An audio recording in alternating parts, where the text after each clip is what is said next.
Alright, well, y'all heard us talking about bath bombs. I think I'm gonna show you how I put them together.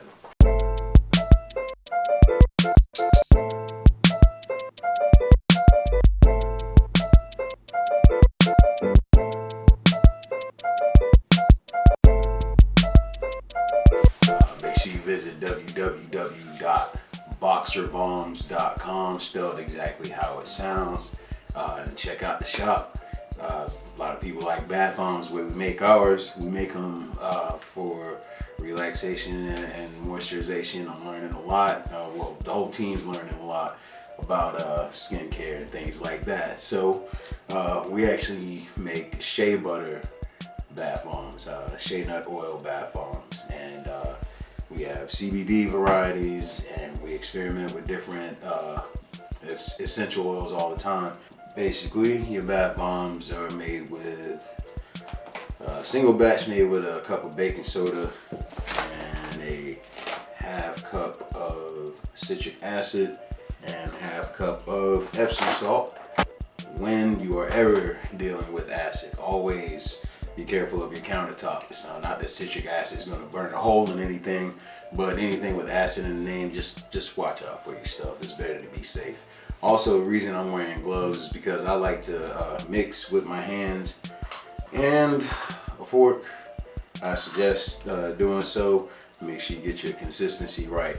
What I've learned what your consistency should be is sandy, not wet.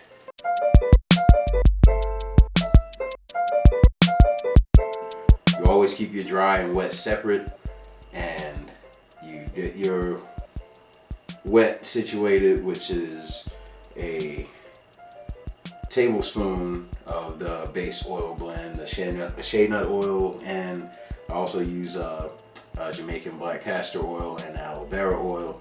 And this particular batch also has a locally sourced CBD oil, which I'm very appreciative of, and no more than a teaspoon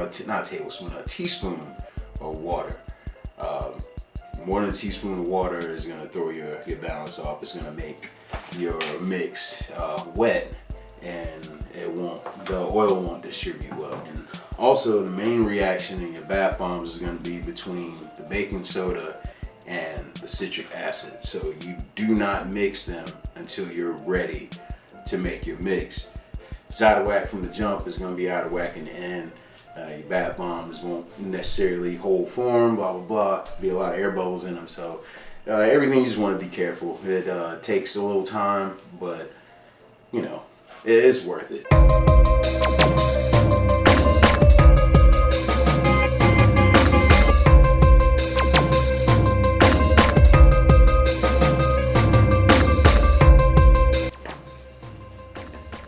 Let's get all that out of there. Let's see. Normally I would also add some sort of colors,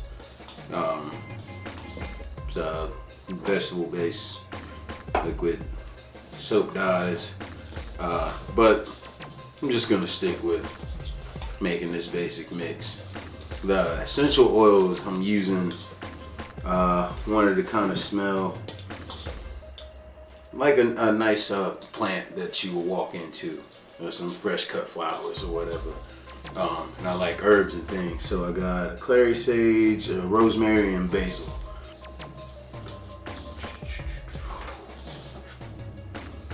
And it's that simple. If you're touching it, you can feel the moisture, but it's still dry. I like beach sand.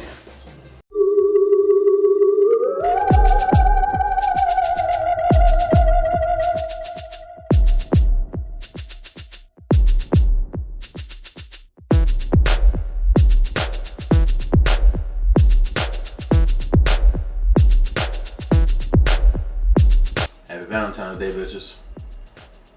These are bath bombs. Let them sit overnight. That was the other thing I was getting to about the kits. They tell you to, they'll be good in an hour or so, but most of the molds they give you are small, and the mixes they have are tailored. They're formulated so that they can dry quickly.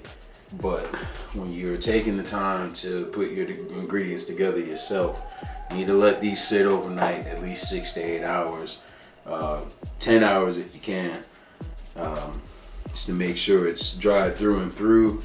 It will expand and things like that. That is the most important thing about making sure your dry and wet mix are balanced, and that you don't let it solidify before you get to putting bath bombs together.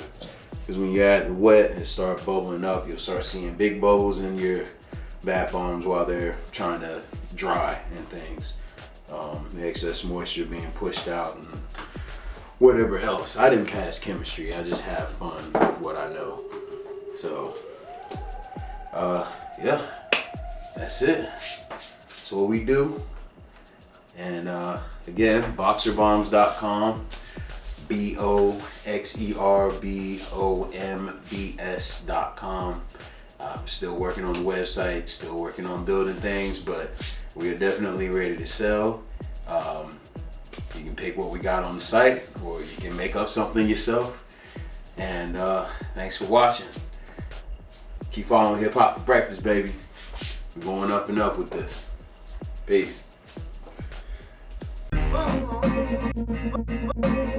Boom.